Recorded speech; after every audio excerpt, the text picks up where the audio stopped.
Steve Foddy, welcome. As you can see from the double-decker buses in the background, we're still in London. How is the city? City's great, and the weather was amazing, very un-London-like. ICANN 50 closed after two very big special forums, one discussing ICANN accountability mechanisms and one the process to guide the transition of the stewardship of IANA functions, which the U.S. government is, of course, relinquishing.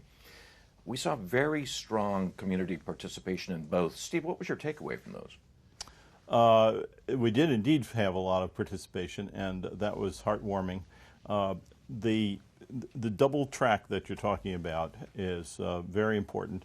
The transition of the stewardship of the IANA function has been something that has been anticipated for a long time and is finally coming to fruition. So there is a welling up of interest of all the people who've been waiting for it, and then a whole bunch of new people who want to understand what all this is about. I think it's a singular moment, one of the maturation points for ICANN, and it wouldn't have happened. We wouldn't be here if there hadn't been an understanding that we had actually reached this point already. And then, in addition to that, a visiting or revisiting of ICANN, its accountability. It's something that we spend a lot of time on, but again, it's another evidence that we've reached a critical point in our growth process and our maturation, and both are very positive. Fadi? Yes, I agree, and I think the conduct of the meetings as well as the participation from the community are evidence, clear evidence, that the ICANN model of work is a successful model, and everyone can participate and will participate. I think we saw at this meeting a true maturation of the ICANN meeting. A lot of people left feeling that they got their work done, they had their views heard, and as you noticed as well, Brad, during the closing public comment, public forum, we saw a very different level of dialogue as well. So delighted to see, frankly, an ICANN meeting start becoming more about the substantive core issues and the conduct of the community being comfortable towards progress and advancement of our agenda. It was a great meeting in that way. Let's center on that for just a second, Fadi. There was something new at this particular meeting, using remote participation hubs, remote video hubs, following on the success of Net Mundial. Worth doing again? Absolutely. Absolutely. We learned from Net Mundial that remote participation can be enhanced. It worked beautifully at Net Mundial, and we tested it for the first time in ICANN's history here in London. And frankly, it brought together 17 different locations on the planet, people around Africa and different parts of the world, participating live, via video, in our meetings, listening, asking questions, and getting answers. This is what it's about. It's frankly expanding ICANN's fabric so that it can encompass all the people in the world who need and will participate increasingly in the workings of ICANN. The expert working group on GTLD directory services, which you work with, Steve, has been working for months, thinking up new ways of reporting and maintaining website registration data. They held a session to collect community input. One member of the EWG, Stephanie Perrin, still not happy with privacy protections for people who have to supply personal data when registering a website. Was there progress on that front? Well, let me just step back and really compliment the work that the expert working group, everybody, including Stephanie. I had the privilege of sitting in on many, not all, but many of the meetings. This is a very, very knotty, thorny problem that has been challenging us for not just a little while, but a long while. About a year and a half ago, the board took a very big step and said, we're going to reconsider this whole area from fresh perspective, from first principles. We instructed the CEO to make progress on this. He convened this expert working group, an amazing set of people. And every one of them has brought goodwill, energy, and deep expertise in a whole range of the issues. we're now going to go through a period of examining the work that they have produced from every perspective, from feasibility, from public policy issues, from how it fits into with the larger objectives and so forth. The privacy issues that Stephanie Perrin raises are important. There's also an evolution in general about privacy issues in the internet, never mind about who is or about registration data. But I mean, this is a major issue across the entire internet in every aspect of public life. And so it's going to take a little while to wring out all of those details and come to some conclusion about that. This is one of the important debates and one of the important in the life of the internet, not just in the life of ICANN. If I could, Brad, 3 points on this. First, it's important to recognize that this is an issue that has really risen to the point where it was becoming problematic. We do not have a directory services model that addresses many of the needs and the concerns of the community. And so, first, recognition for the leadership of the ICANN community in tackling a difficult issue and producing a substantive report after 15 months of meeting, the last few months of which that expert working group met daily to actually get this report out. So it should be recognized. The second is to remember that this is just a report as an input to our community so we can actually start the real work of building new policies. So nothing in this report is final, so any concerns that are still there from any camp, including those concerned with privacy, we have plenty of time to address them. This is simply a report that gets the conversation going. That's very, very important. And the third is to note that the privacy issue, as Steve said, crosses many things we do. And it cannot be addressed in isolation. It has to be addressed in the broader sense and understand all the things that tug at privacy. And together with Mrs. Perrin, we will bring these issues to the fore. And I want to assure everyone, as I'm sure my chairman will, that ICANN remains very vigilant about issues of privacy. This is not a dismissal of the importance of these issues. Quite the opposite. She was there and she participated, like everyone, for 50 months. And we thank her for her incredible service. And I think even in her views at the end, she will inform the process as we move forward. Fadi, let me ask you about another high point of the ICANN50 meeting, the high-level government meeting, dozens of ministers here at the invitation of the UK government. What was the point of that meeting? What came out of it? What came out of it is, first, a much broader understanding of what ICANN is and does in the governmental circles. And that's helpful. So when our own GAC or Governmental Advisory Committee members come here, they still have to go back to their capitals and share with their capitals what they are seeing happening at ICANN. Bringing the ministers here helps broaden the understanding of the ICANN community, the ICANN model, the ICANN policies, that makes, frankly, the job of our own GAC members easier in the months and years ahead. So that was achieved.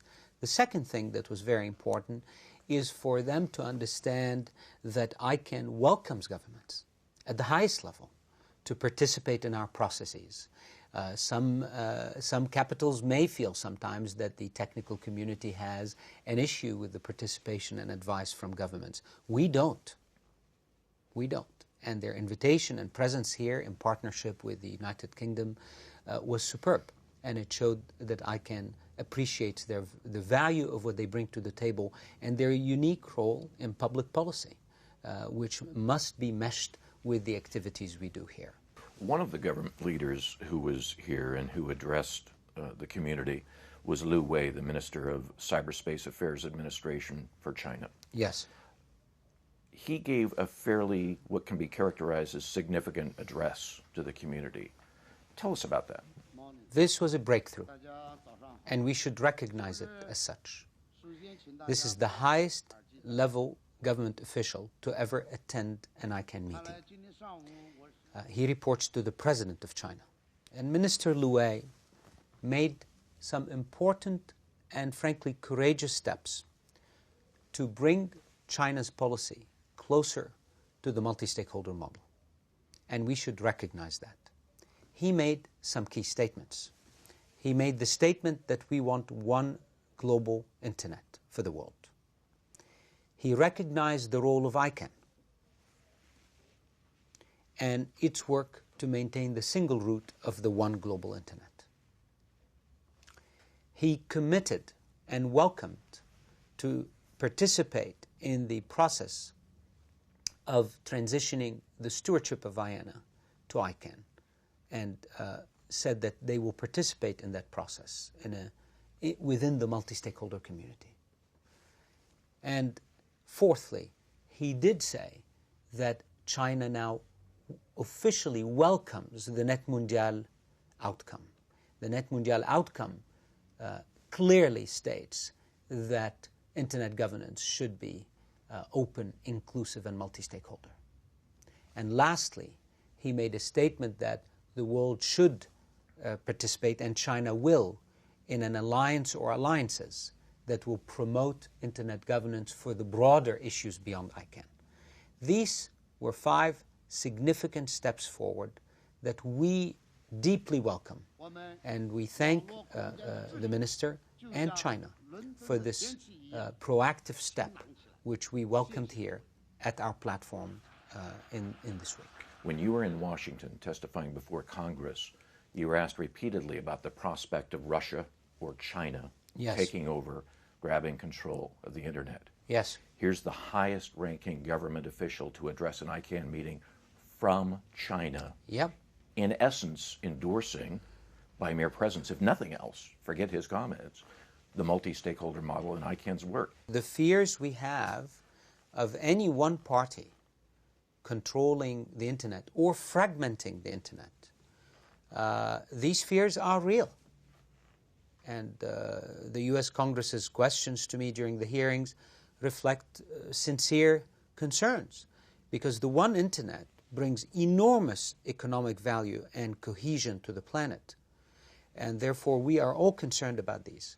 So what we saw this week is an actual, practical, effective step on the part of the Chinese government to say, we're going to do our part to not fragment the internet. We're going to do our part to participate in this forum that brings the private sector, the governments, the technical community, the academics, and civil society to actually advance an internet for the whole world. This is, frankly, historic. Steve, some very impressive numbers at ICANN50. More than 3,900 registered participants, 3,100 of them actually checked in. That's an amazing number. A couple of reactions. First of all, it's good news in general. Second of all, it really means that a larger set of people are paying attention to ICANN, and so the impact that ICANN is having and the attention it's getting is spreading more broadly.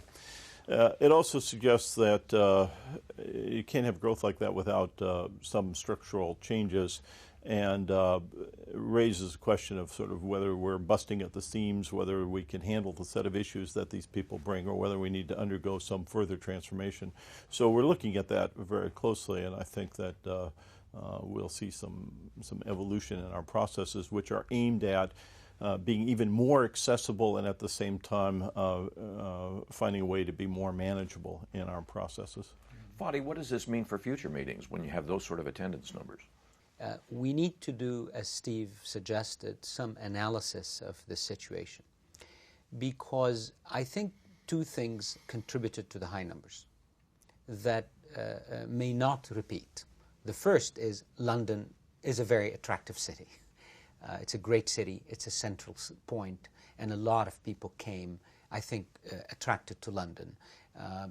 So we may not see these high numbers in subsequent years. The second thing is, I think due to the internet governance phase we're in, I think that there was a lot of interest to come here to discuss ICANN matters, but also in some circles discuss broader internet governance matters, which again my hope is, and I think our hope is, to not conflate these two things at ICANN. That whilst ICANN will remain, as I said, a clear participant in Internet governance and will certainly represent the views and the values we have for the identifiers, the names and numbers in Internet governance circles, we should not expand our role and hence also our meetings to be a place for broader Internet governance discussions. These should have a home.